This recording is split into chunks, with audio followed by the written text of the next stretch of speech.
Live shot downtown right now. We're in store for lots of sunshine today. It really is going to be a beautiful day with high temperatures getting back into the 80s once again. And in terms of your weather impact, we had the storms which are pushing out now. We've got more storms that are going to move back in very, very late today into tonight. All indication shows that that's when they would move in. Very complicated pattern right now. And for the weekend, we turn cloudy, cooler, windy, just totally different air mass setting in. All right, clearing skies. The lake was a little choppy with a lightning show overnight. We were watching those storms come across. We're at 62 at Hopkins. We now have a cold front that's gone through our northern tier of counties. So this is the cooler side of things, 62. The dew points come down as well. You can see the difference with the 60s north, still hanging on to that murky air from Canton along US 30 down towards the south. This warmer air, though, is going to spread back towards the north this afternoon as a warm front lifts. The humidity's come down a little bit behind those storms as well. Meanwhile, down to the south, still very tropical, and that too will surge north this afternoon. So we won't be quite as comfortable as we are right now in Cleveland later today. There are your storms that were rolling off the lake. The bulk of this storm system with the real active tornadic and damaging wind threat storms, those all went to the north just by a little bit, and that's some good news for us. Here's your leftover downpours now getting into areas of Stark County.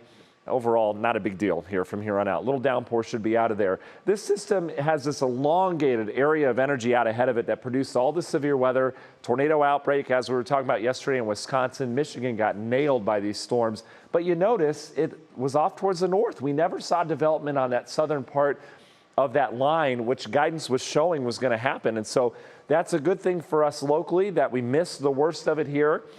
But we have another chance at storms later today. Very fast moving pattern with a jet stream that's just racing through the center half of the country. This area of energy right here is going to head into heat and humidity, and we're going to see storms erupt later today. And in fact, Storm Prediction Center says today is going to be a bigger severe weather outbreak than yesterday, which was a pretty big one across Wisconsin and Michigan. Bullseye going to be down towards our south. But the big question is, how far north do these storms make it later on tonight? The big picture forecast will show you how these develop. There you go. Nasty line of storms develops this afternoon back towards Missouri. This would race off towards the east. Now, several of the models that I look at have this line going further to the north, and it brings a line of storms through northern Ohio late this evening into tonight. This particular model keeps everything down to the south, and we barely get anything out of it.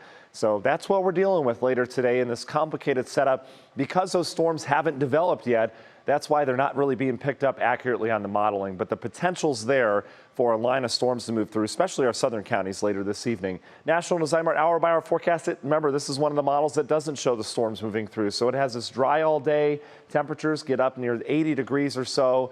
Tonight, leftover showers possible. And then in terms of your weekend, watch what happens tomorrow. We get the actual front through here. Could have a stray downpour with that in the morning. And then we turn cloudy and kind of cooler the rest of the day. And that's where we're going to spend the rest of the weekend with a lot of clouds, temperatures in the 50s to near 60 degrees. And can't rule out some pop-up showers on Saturday. Marathon looks great on Sunday, albeit on the cooler side, but runners tend to like that with lower humidity. And that low humidity sticks around. We have quite the pattern change on our way. It takes us from the 80s with humid air this week to 60s and 50s much of next week, with the average high being 71. Yeah, that's below average by quite a bit. And the reason why is we'll have a low pressure that moves in from the west. This is going to bring us kind of a rainy week next week. We'll have rain that arrives Tuesday. By Wednesday, that's your best chance of rain. And then this low kind of hangs out with more showers around later next week. Union Home Mortgage 10-day forecast. Well, you just look at the bar graph. I mean, we go down and we stay there. A comfortable week, but again, cooler next week with some rain. Danita? Thank you, Matt.